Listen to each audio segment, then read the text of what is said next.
ओम शांति। ओम शांति। आज की तारीख है 10 जुलाई 2023। साकार महावाक्य। बाबा कहते, मीठे बच्चे, बाप का राइट हैंड बन,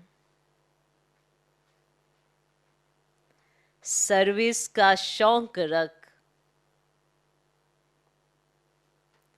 श्रीमत पर पूरा पूरा अटेंशन दो। बाप का राइट हैंड बन, सर्विस का शौक रख, श्रीमत पर पूरा पूरा अटेंशन दो। अखबारों में कोई सर्विस की बात निकले तो उसे पढ़कर सर्विस में लग जाओ। अखबारों में कोई सर्विस की बात निकले तो उसे पढ़कर सर्विस में लग जाओ। बाप का राइट हैंड बन, सर्विस का शौक रख, श्रीमत पर पूरा पूरा अटेंशन दो। अखबारों में कोई सर्विस की बात निकले तो उसे पढ़कर सर्विस में लग जाओ। आज का प्रश्न, बाप का नाम, बाप का नाम तुम बच्चे कब बाला कर सकेंगे? बाप का नाम तुम बच्चे कब बाला कर सकेंगे? उत्तर, जब तुम्हारी चलन बड़ी रॉयल और गंभीर होगी। जब तुम्हारी चलन बड़ी रॉयल और गंभीर होगी, तुम शक्तियों की चाल ऐसी चाहिए जैसे दिल माना मोरनी। तुम्हारे मुख से सदैव रतन निकलने चाहिए, पत्थर नहीं। पत्थर निकालने वाले नाम बदनाम करते हैं। पत्थर निकालने वाले नाम बदनाम करते हैं, फिर उनका पद भी भ्रष्ट हो जाता है। फिर उनका पद भी भ्रष्ट हो जाता है। बाप का बनकर कोई भी विक्रम ना हो, इस बात का पूरा पूरा ध्यान रखना है। बाप का बनकर कोई भी विक्रम ना हो, इस बात का पूरा पूरा ध्यान रखना है। तो बाप का नाम तुम बच्चे कब वाला कर सकेंगे? उत्तर, जब तुम्हारी चलन बड़ी रॉयल और गंभीर होगी। तुम शक्तियों की चाल ऐसी चाहिए जैसे दिल माना मोरनी। मोरनी। तुम्हारे मुख से सदैव रतन निकलने चाहिए, पत्थर नहीं। पत्थर निकालने वाले नाम बदनाम करते हैं, फिर उनका पद भी भ्रष्ट हो जाता है। बाप का बनकर कोई भी विक्रम ना हो, इस बात का पूरा पूरा ध्यान रखना है। आज का गीत है, छोड़ भी दे आकाश सिंहासन। ओम शांति। बच्चों ने गीत सुना?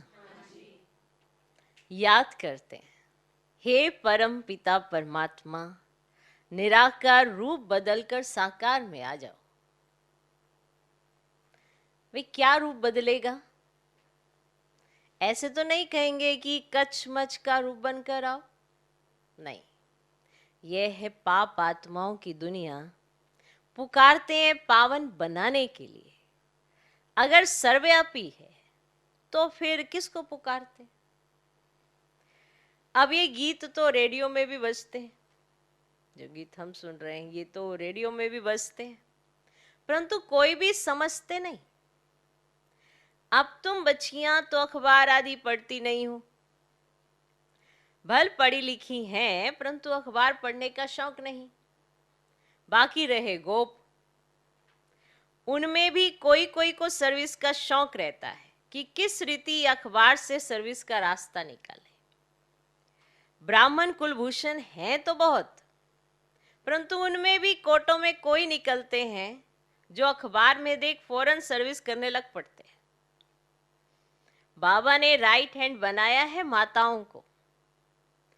गोप मुश्किल खड़े होते हैं, कोई बिरला यथार्थ रीति से श्रीमत पर अटेंशन देते हैं। ये एक पॉइंट है भ्रष्टाचार और श्रेष्ठाचार की, भ्रष्टाचारी और श्रेष्ठाचारी की एक पॉइंट है, इस पर भी आप सर्विस कर सकते हो। अब भ्रष्टाचारी बुलाते हैं कि हे भगवान आओ आकर श्रेष्ठाचारी बनो। सभी भ्रष्टाचारी जरूर है। अब कहा जाता है यथा राजा रानी तथा प्रजा। यथा राजा रानी माना गवर्नमेंट तथा प्रजा माना रैयत, यही माना प्रजा। तो बच्चों को समझाया गया है कि भारत सदा श्रेष्ठाचारी था, स्वर्ग था। स्वर्ग में भी अगर भ्रष्टाचारी हो तो उनको स्वर्ग कैसे कहा जाए? स्वर्ग की स्थापना जरूर बाप ही करते होंगे, जिसको ही याद करते हैं। अब भ्रष्टाचारी ही बुलाते हैं, श्रेष्ठाचारी कब बुलाते नहीं। भारत बड़ा श्रेष्ठाचारी था, स्वर्ग था, अब तो नरक है। तो नरक में जरूर भ्रष्टाचारी होंगे। श्रेष्ठाचारी का सबूत दिखाओ। तुम चित्र दिखला सकते हो। बरोबर सत्युग में यथा राजा रानी तथा प्रजा, ये लक्ष्मी नारायण देखो श्रेष्ठाचारी थे ना, नाम ही है स्वर्ग। द्वापर में ऐसे श्रेष्ठाचारी राजा रानियों के मंदिर बनाकर पूजा करते हैं, तो जरूर खुद भ्रष्टाचारी हैं। अपने को कहते भी हैं कि हम भ्रष्टाचारी हैं, कामी, क्रोधी, पापी हैं, आप सर्वगुण संपन्न है, ऐसे कहते भी हैं अपने को। और भारत में भ्रष्टाचारी श्रेष्ठाचारी की महिमा करते हैं। भ्रष्टाचारी राजाओं के पास श्रेष्ठाचारी देवताओं के मंदिर हैं, ऐसे ही है, महिमा गाते रहते हैं, नमन वंदन पूजा करते रहते हैं। बाबा ने समझाया है धर्म स्थापन करने अर्थ ऊपर से जो आत्माएं आती हैं वे जरूर सतोप्रधान श्रेष्ठाचारी होंगी। वह माया का राज्य है, परंतु पहले पहले आने वाले जरूर सतोप्रधान होंगे, तब तो उनकी महिमा होती है। फिर सतो रजो तमो में आते हैं। देवताएं भी श्रेष्ठाचारी थे। हरेक को सतो रजो तमो में आना ही है, भ्रष्टाचारी बनना ही है।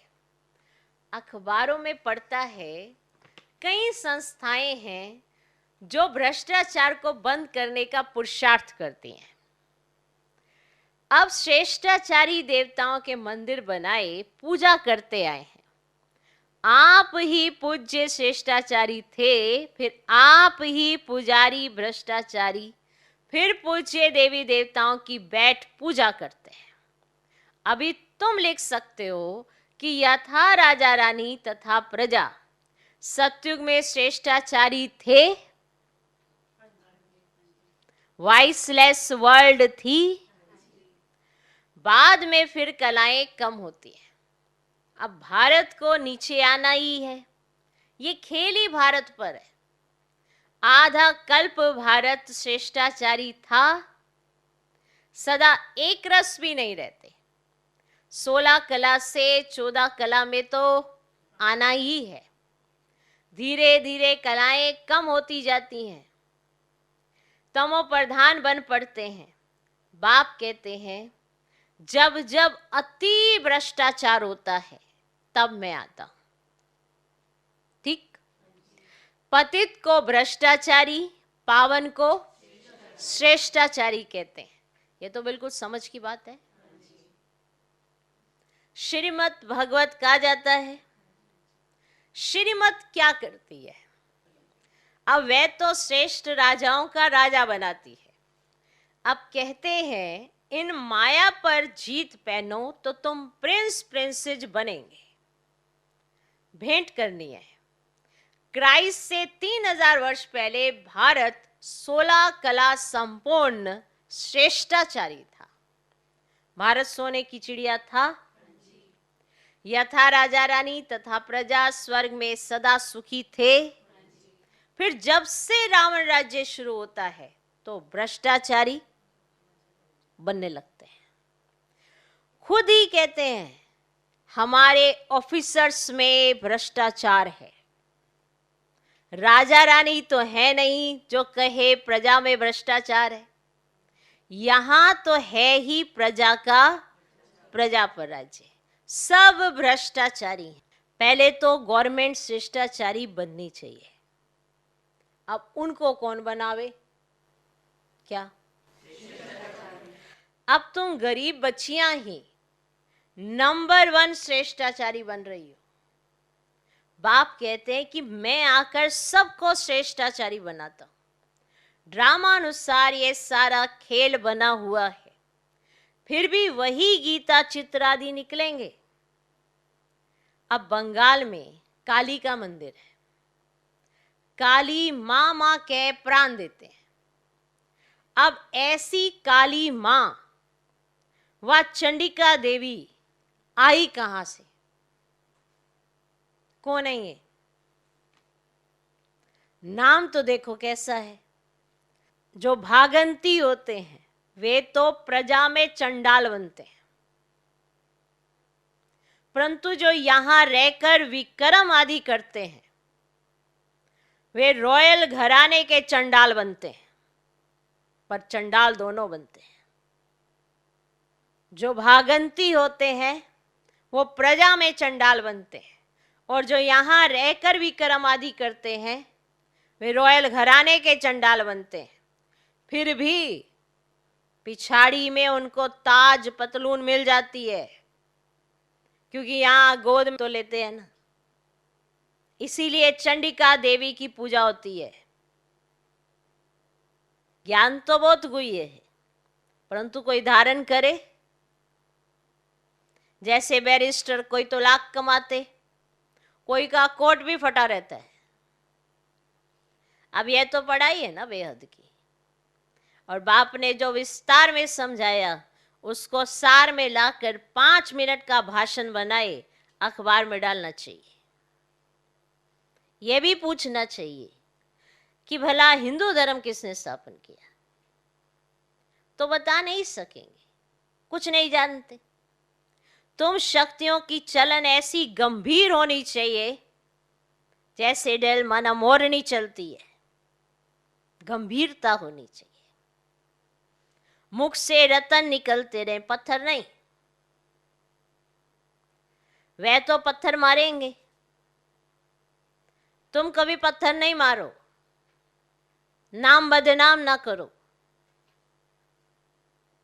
अच्छा, मीठे मीठे सिकिलधे बच्चों प्रति माता पिता बाप दादा का याद प्यार और गुड मॉर्निंग। रूहानी बाप की रूहानी बच्चों को नमस्ते।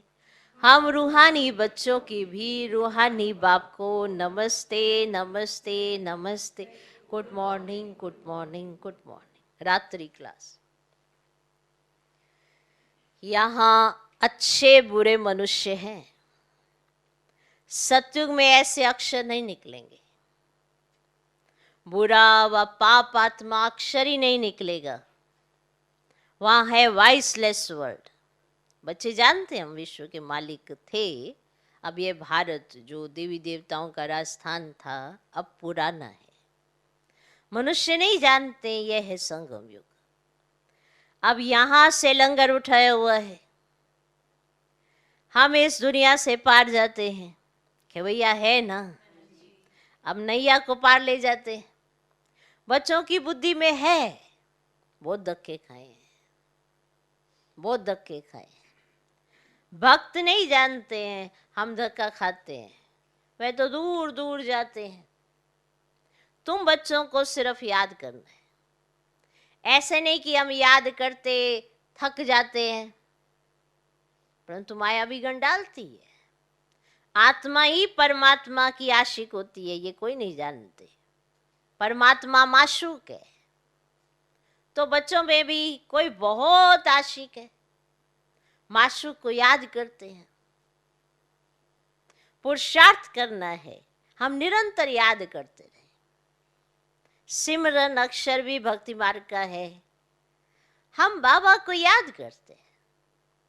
प्रवृत्ति मार्ग का अक्षर है याद, बहुत मीठा भी है।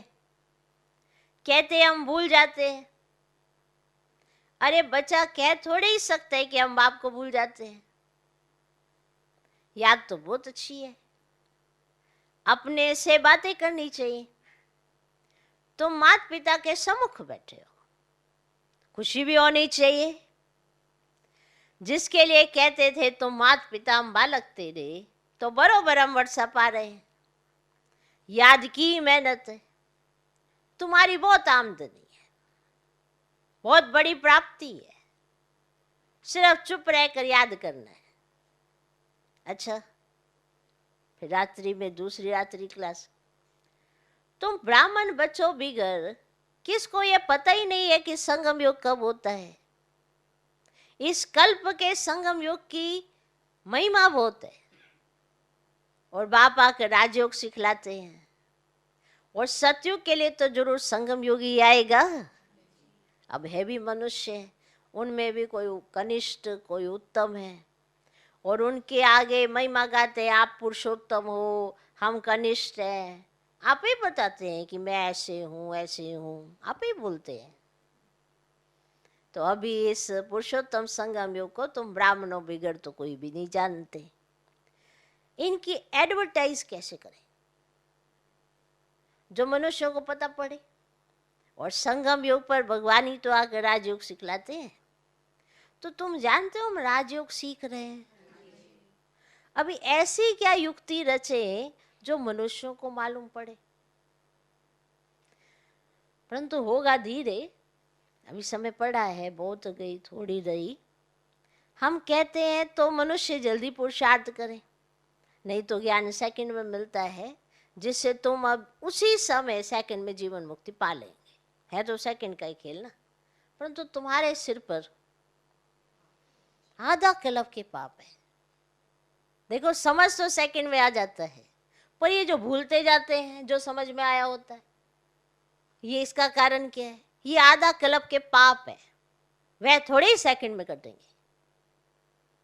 समझ तो आ गया बाबा क्या कह रहे हैं, क्या समझाया है, समझ लिया, पर अप्लाई कितना किया? हाँ जी किया, पर यूज तो किया ही नहीं। कारण क्या है? आधा कल्प के सिर पर पाप है। ये जैसे ही कटते जाएंगे सब एक्यूरेट समझ आएगा। अभी किसी को समझाओ ऐसे ऐसे कर लो, हाँ जी,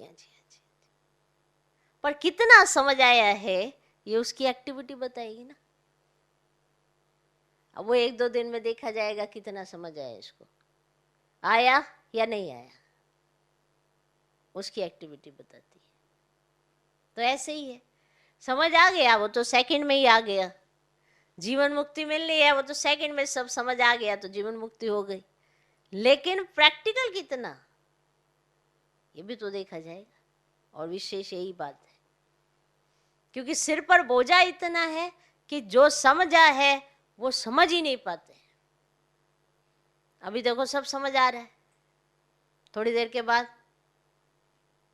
कारण क्या है इस बात का कि सिर पर बोझा बहुत है। बुद्धि हल्की हो तो समझे ना, अब बुद्धि हल्की नहीं है, इसीलिए समझ के भी समझ नहीं पाते, और अप्लाई तो फिर दूर की बात है, कर ही नहीं पाते। मनुष्य समझते हैं अभी तो समय पड़ा है, अभी हम ब्रह्मा कुमारियों के पास क्यों जाए? तकदीर में नहीं है तो लिटरेचर से भी उल्टा उठा लेते हैं। अब तकदीर में नहीं है ना, आपने लिटरेचर दिया, उसका ही कोई पॉइंट उल्टा उठा लेंगे। तुम समझते हो ये पुरुषोत्तम बनने का युग है, हीरे जैसा गायन है ना, फिर कम हो जाता है। गोल्डन एज, सिल्वर एज, ये संगम युग है, डायमंड एज। और सत्युग है गोल्डन एज, ये तुम जानते हो। स्वर्ग से भी ये संगम अच्छा है, हीरे जैसा जन्म है, अमर लोक का गायन है ना, फिर कम होता जाता है। तो ये भी लिख सकते हो, पुरुषोत्तम संगम युग है डायमंड, सत्युग है गोल्डन, त्रेता है सिल्वर। अब ये भी तुम समझा सकते हो, संगम पर ही तो हम मनुष्य से देवता बनते हैं। और 8 रत्नों की अंगूठी बनाते हैं तो डायमंड को बीच में रखा जाता है और संगम का शो होता है। और संगम युग है ही हीरे जैसा, और हीरे का मान संगम युग पर है।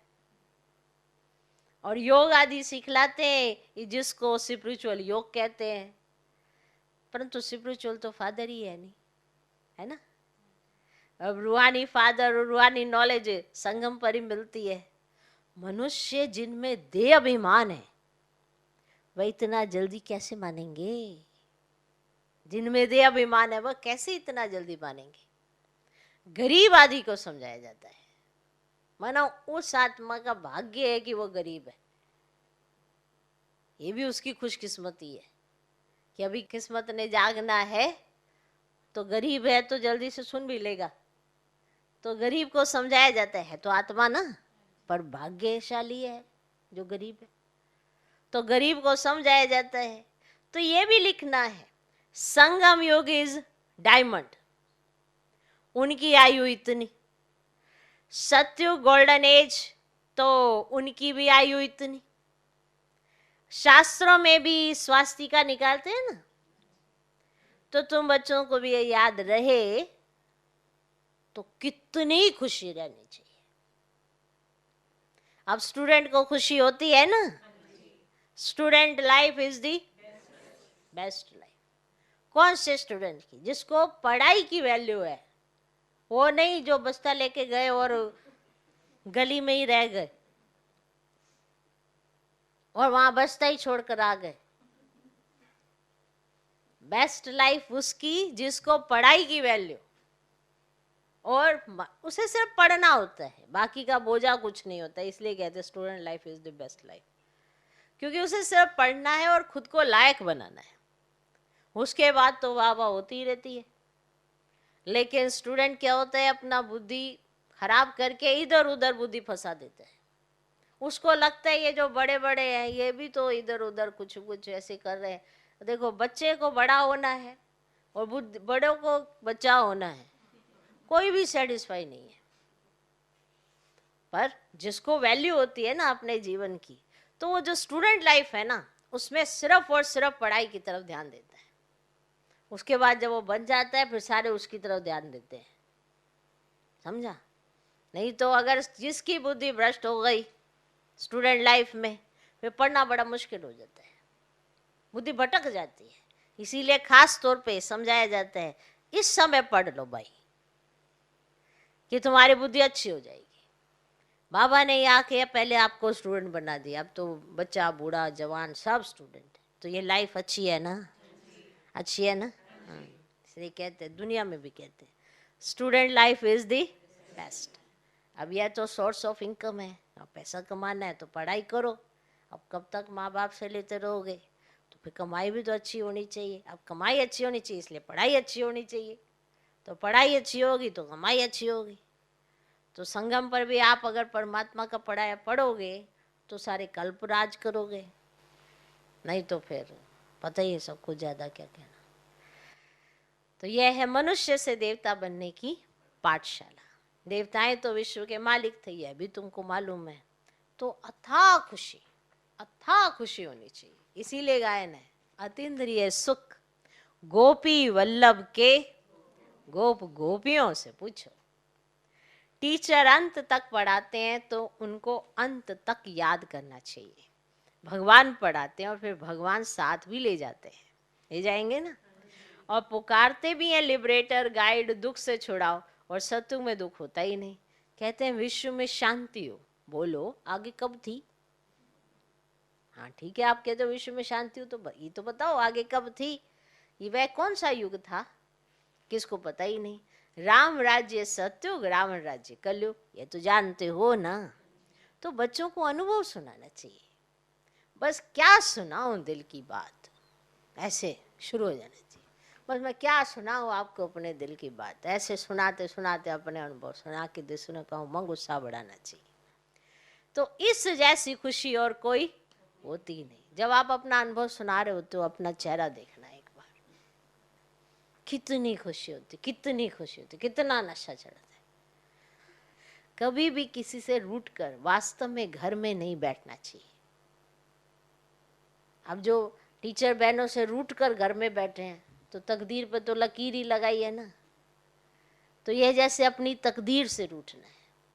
पढ़ाई से रूठा तो क्या सीखेंगे? पढ़ाई से रूठ गए क्या सीखेंगे? बाप को पढ़ाना ही है ब्रह्मा द्वारा, तो एक दो से कभी रूठना नहीं चाहिए। यह है माया। यज्ञ में असुरों के विघ्न तो पड़ते हैं ना। अच्छा, मीठे मीठे रूहानी बच्चों प्रति रूहानी बाप व दादा का याद प्यार, गुड नाइट। रूहानी बच्चों को रूहानी बाप की नमस्ते। हम रूहानी बच्चों की भी रूहानी बाप को नमस्ते नमस्ते नमस्ते। धारणा के लिए मुख्य सार पहला पॉइंट, श्रीमत पर श्रेष्ठाचारी बन, श्रेष्ठाचारी बनाने की सेवा करनी है। श्रीमत पर श्रेष्ठाचारी बन, श्रेष्ठाचारी बनाने की सेवा करनी है। कोई ऐसी चलन नहीं चलनी है जिससे नाम बदनाम हो।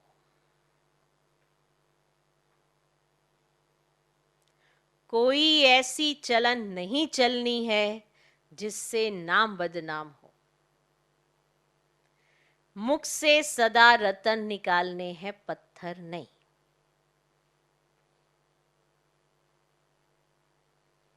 श्रीमत पर श्रेष्ठाचारी बन, श्रेष्ठाचारी बनाने की सेवा करनी है। कोई ऐसी चलन नहीं चलनी है जिससे नाम बदनाम हो। मुख से सदा रतन निकालने हैं, पत्थर नहीं। दूसरा पॉइंट, बेहद की गुह्य पढ़ाई को विस्तार से सुनते उसे सार में समाकर दूसरों की सेवा करनी है। बेहद की गुह्य पढ़ाई को विस्तार से सुनते उसे सार में समाकर दूसरों की सेवा करनी है। श्रीमत पर पूरा अटेंशन देना है। श्रीमत पर पूरा अटेंशन देना है। आज का वरदान, अपने कर्म और स्थिति द्वारा ब्रह्मा बाप को स्पष्ट दिखाने वाले मास्टर ब्रह्मा भव। अपने कर्म और स्थिति द्वारा ब्रह्मा बाप को स्पष्ट दिखाने वाले मास्टर ब्रह्मा भव। जैसे ब्रह्मा बाप का निजी संस्कार था, पहले आप।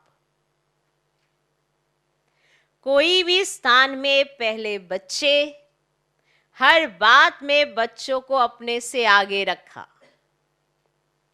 लेकिन कहने मात्र नहीं, शुभ चिंतक की भावना से उसने किया तो भी बाप की सेवा, मैंने किया तो भी बाप की सेवा। मैं आगे बढ़ूं नहीं, दूसरों को आगे बढ़ाकर आगे बढ़ो। जब ये भावना हर एक में आएगी तब कहेंगे मास्टर ब्रह्मा। नहीं, आप आगे बढ़ो, आगे बढ़ो, आप चलो, और अंदर अंदर आ रहा है मेरी सारी सेवाएं छूट गई, मेरे से सारी सेवाएं ले ली, इसी को सारी सेवाएं देते रहते। भाव नहीं खराब, किसी को कुछ सिखाने की, किसी को आगे बढ़ाने की कोई भावना नहीं, बस मेरे मेरे मेरा मेरा। तो कहाँ बनेंगे मास्टर ब्रह्मा, कहाँ आएगा वो गुण? तो दूसरों को आगे बढ़ाकर आगे बढ़ो।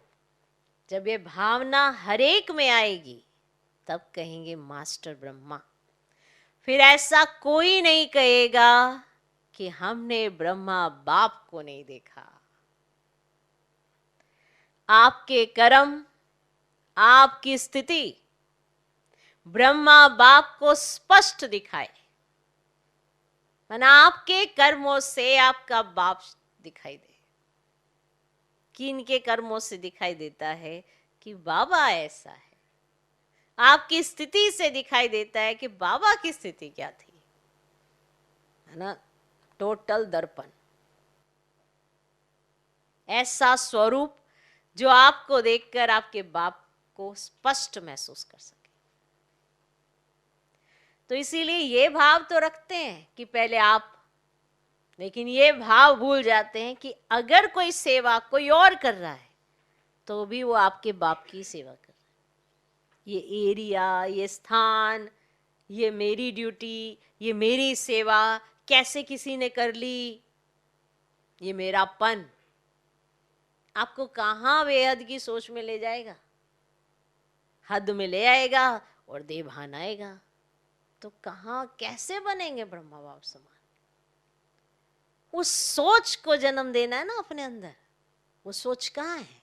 मैं, मेरा, मैं, मेरा। मुझे पीछे कर दिया, उसको आगे बढ़ा दिया, उसको सेवा दे दी, मेरे को नहीं दी, मेरी सेवा कैंसल कर दी। अंदर ही अंदर, अंदर ही अंदर इतनी कड़वाहट, इतनी कड़वाहट, और धीरे धीरे ऐसे कड़वे कड़वे होकर दूर हो जाते हैं। फिर उसका दोष किसी ना किसी के ऊपर मढ़ते हैं। कारण तो अपनी स्थिति है, हर चीज को देखने का अपना नजरिया। तो कहाँ से दिखाई देगा हमें ब्रह्मा बाप? जबकि दिखना चाहिए, हमारे कर्म, हमारी स्थिति इनका शो करे। तो आज के वरदान पर अटेंशन देना और इसे अपने शब्दों में लिखना कि क्या समझते हो, अभी तक आप कहाँ पहुंचे हो? क्या आपको देखकर, क्या आपके अंदर ये वाली विशेषता है? आप पहले आप करते हो, पर ये भाव आता है कि अगर वो इस सेवा, कोई भी सेवा कोई भी कर रहा है तो वो आपकी ना, उसकी भी उतनी वैल्यू रख लो। आपको लगता है अरे मेरी सेवा जल्दी, पीछे हटो, तुम अपना काम बाद में करना। वो भी तो बाप की सेवा कर रहा था, वो भी कर रही है सेवा बाप की, यज्ञ की सेवा जो कर रही है। लेकिन ये इंपॉर्टेंस नहीं है। हर एक को लगता है मेरी सेवा पे मेरे को पूछा जाएगा, मेरे को किया जाएगा, तो दूसरों को दर किनारे या ऐसे ऐसे पीछे हटो, ये करो, मुझे ये चीज़ चाहिए, मेरे को तो दे दो बस। कहाँ है सहयोग? कहाँ है? अब सहयोग नहीं है, एक दूसरे को नहीं देखते, तो योग कहाँ है? सहयोगी का अर्थ क्या होता है? कि उसका योग लगा रहता है, तभी वो दूसरे को सहयोग दे सकता है ना। है बड़ा सिंपल, मेथड बड़ा आसान है। हर बात में, हर चीज में समझें कि ये हमारा ही है, हमारी ही सेवा है। दूसरे की सेवा को भी उतना ही महत्व दें, दूसरे को आगे बढ़ाने में महत्व दें।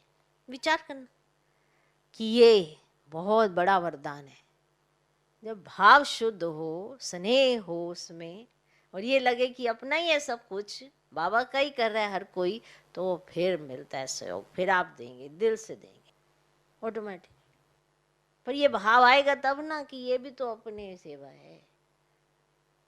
करना विचार, आप भी करना, तब इनका चेहरा आप में नजर आने लगेगा। तब हर एक कहेगा, ये बहुत विशेष पॉइंट है कि मैंने ब्रह्मा बाबा को देखा है। आप में देखा है ना, इसके लिए बाबा को बाबा आया, बाबा आया, वो बात नहीं हो रही है। चरित्र आया बाबा का, बाबा के वो चरित्र आपके कर्मों में दिखाई दिए, बात वहां हो रही है कि वो चरित्र नजर आए कि हाँ वे बच्चे से दिखाई दिया। अब हर बच्चा माँ बाप से रिजेंबल करता है, थोड़ा सा दिखाई देता है, थोड़ा सा उसका रूप रंग थोड़ा मैच करता है। करता ही है। तो हमारा करता है ब्रह्मा बाप से मैच, उनकी सोच से, उनके संस्कारों से, उनकी विशेषताओं से। यही मैचिंग करनी है मुझे बस, कि आपके कर्म, आपकी स्थिति ब्रह्मा बाप को स्पष्ट दिखाए। आज का स्लोगन, एकाग्रता के दृढ़ संकल्प से सागर के तले में चले जाओ तो अनुभव के हीरे मोती प्राप्त होंगे। एकाग्रता के दृढ़ संकल्प से सागर के तले में चले जाओ तो अनुभव के हीरे मोती प्राप्त होंगे। मना संकल्प करना है, संकल्प सब करते हैं, पर दृढ़ता के साथ। और एकाग्रता का अर्थ है कंसंट्रेशन, माना आप उस चीज पर एकाग्र भी हो, कंसंट्रेट हो, यानी कि इंग्लिश में कहते हैं, है ना, आपको मालूम है कि आपने क्या संकल्प किया है और वो चीज आप ध्यान में रखते हो। ये नहीं कि संकल्प किया फिर भूल गए।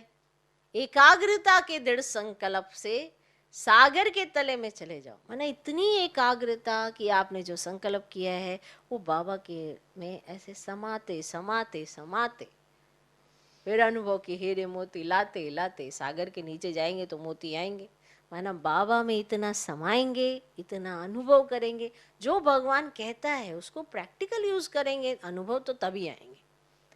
ये मुरली है, इसमें एक एक महावाक्य अनुभव करने का है। जो भी आत्मा इसको प्रैक्टिकल लाना चाहेगी तो वो जीवन में अनुभव ही पाएगी। तो एकाग्रता के दृढ़ संकल्प से सागर के तले में चले जाओ तो अनुभव के हीरे मोती प्राप्त होंगे। ओम शांति।